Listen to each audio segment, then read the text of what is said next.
sexual dimorphism. I can arm wave and say they're different colors. But when we think of large herd living animals, social animals today, there's a very limited amount of sexual selection, or of sexual dimorphism. Think about caribou. When you think about moose, lady moose are different from daddy moose. But when we think about caribou, both males and females have horns. There's a slight size difference. The real thing about dinosaurs is we just don't have the sample size to really parse out minor differences in size. So we have not been able to identify bona fide, guaranteeable sexual dimorphism. But I actually don't think it's necessary. If these things are, they're using these things as visual clues to recognize differences. So it could be mate selection, it could be species recognition. It's these visual clues that are really passing on the signals. And as far as we can tell, both males and females have them. But that's true within all of dinosaurs. I can only think of one dinosaur. People have published on sexual dimorphism in dinosaurs, forever. But there's really only one example that I have seen that's actually believable, and it's with a sample size of 12. There's a small meat-eating dinosaur from Madagascar about the size of a German Shepherd, and there are two different morphologies. There's one with robust limbs and one with gracile limbs. That could be sexual dimorphism, but we have 12. It could be the upland ones and the lowland ones. They're all washed together in a flood, in a flash flood. So, we just don't have the sample sizes in paleontology, especially in invertebrate paleontology, to really address that. But it's a valid criticism. But I'll just come back to the males are red and the females are orange. Yeah. So please correct me if I get any of the information on the formulating instruction, but I'm wondering what your thoughts are on the recent reported findings of blood vessels in dinosaur fossils, and combining that with the implications of those concepts. Dinosaurs had blood vessels, for sure. I'm not sure exactly what you're referring to, but there's actually, I've actually seen preserved halos of blood vessels, which are filled in with an ironstone concretion along the horns. So the horns of some of these, you can see right here. You see all these grooves? There were blood vessels running through some of those grooves. And a couple specimens of Triceratops actually have the round halos around those blood vessels. But if you're talking about the heart that's found in a dinosaur, that's a little bit more problematic. So, using comparative anatomy, we basically look at things like alligators, which are the closest living relatives before the dinosaurs, and birds, which are dinosaurs. Using the two of them, we can do what we call a phylogenetic bracketing. So using two extant end members, we can say if an alligator has it and a bird has it, we can infer with a high degree of confidence that a dinosaur has it. So, my colleagues have been working on, facial blood vessel patterns within ceratopsians.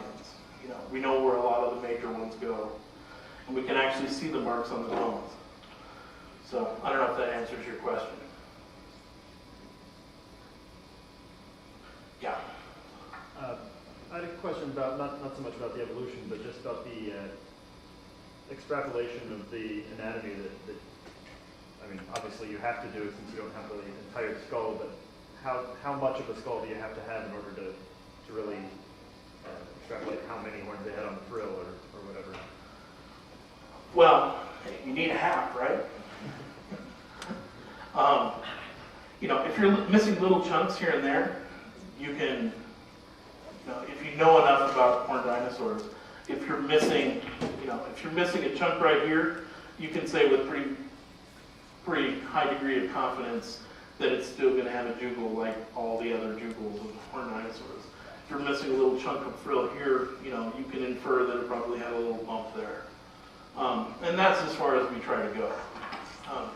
But I mean, of course, sometimes we get a half of a side of a frill with no face. What's that kind of guy going to look like? We don't know. Yeah. I have an issue understanding sexual selection. If you take the peacock example, there's been some sort of arms race that has pressured the males to develop this incredible plumage, and if that really is just mate selection, that is the preferences of the peahen, it would seem to me that this could very easily be subverted by a mutant peahen who prefers plain peacocks, and the plain peacock will have a lot less of a problem getting around, wouldn't have this incredible liability, and therefore how is sexual selection stable? Well, I mean, that's why we have a guinea fowl, right? Because guinea fowl didn't go that direction. They're closely related. But yeah, it's a tough one. I mean, why does that animal have that tail? What about natural selection makes the tail on a male peacock look like that? Nothing. It's mate preference. Chicks dig those tails, literally. And so, those guys get to reproduce, and that preserves something that's not good for getting away from predators. Now, you can talk about maybe they're using it to intimidate a predator. When a cat gets scared, it goes sideways and fluffs up its fur. So looking bigger is a strategy that a lot of animals use. People have actually suggested that for horned dinosaurs. They're doing that big elongation of their skull to make themselves look bigger. People have actually drawn them with eyes on the frill. Kind of like those butterflies who put eyes on their wings. It's possible. I don't know.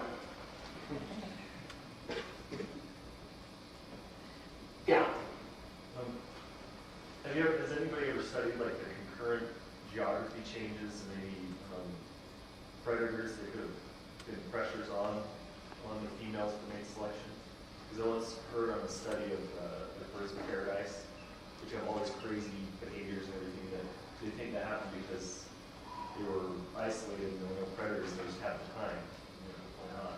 And then others where the sexual selection might be, if you don't get the best male, your kids are wrong.